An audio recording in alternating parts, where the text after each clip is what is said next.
back to week 2 in art. Last week we focused on International Dot Day and created our own dot inspired work.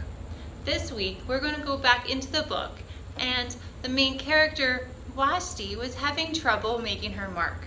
However, she realized that she can write her name. So this week we are using our name to create our own inspired artwork. But before we begin, I want to create or show you guys the artist Paul Klee. His work is in a Cubist and Surrealist style, focusing on shapes and colors. So let's take a look at his work. Paul Klee was born in 1879 in Switzerland, a country in Europe. As a teenager, Klee focused on becoming a musician, but found that visual arts had more freedom to explore ideas and styles. He painted between the years of 1900 and 1940 and produced over 500 works of art. He realized that a painting did not have to look like a realistic copy of something to make good artwork.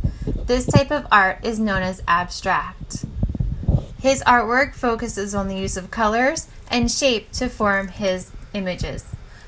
You are going to need your white paper, and you can hold this vertical, up and down, or side to side, horizontal. Whatever way you want to use, it's up to you. I'm going to go vertical. So other supplies you're going to use, you need a black marker. It could be a Crayola marker. I'm going to use Sharpie. It's up to you, whenever you're allowed to use. You can also use a black pen if you want to, or a marker and crown. So it's your choice of what you're going to use. You can either use crowns or you can use markers. So, however, you can only use 3 or 4 colors. So you can't use the whole rainbow. Only pick 3 or 4 colors. What we're going to do first is we are going to create just a whole bunch of lines using our name. Then we're going to add color. So this is the first one I did. This is the second one I did. And this is my third one I did, and I used a smaller version, so I didn't use the whole paper. I cut my paper down a little bit, and I used crowns. So I used the primary colors to create my art. So to begin, we got our white paper set up, and we're going to use our whole paper to either write our first name and our last name. And first, what you're going to do is you are going to use your whole paper. So from the edges all around, you're going to make your letters really big. So not tiny, small, how we usually write them, but fill up your paper so it's really big. So I'm going to use the last letters of my name. I'm going to write Schuler, and I'm going to make my S. And I want to take up most of my room. And then I have a C in my name.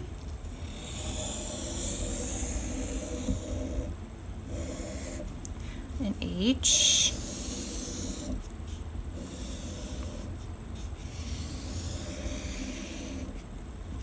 a U, an L, an E,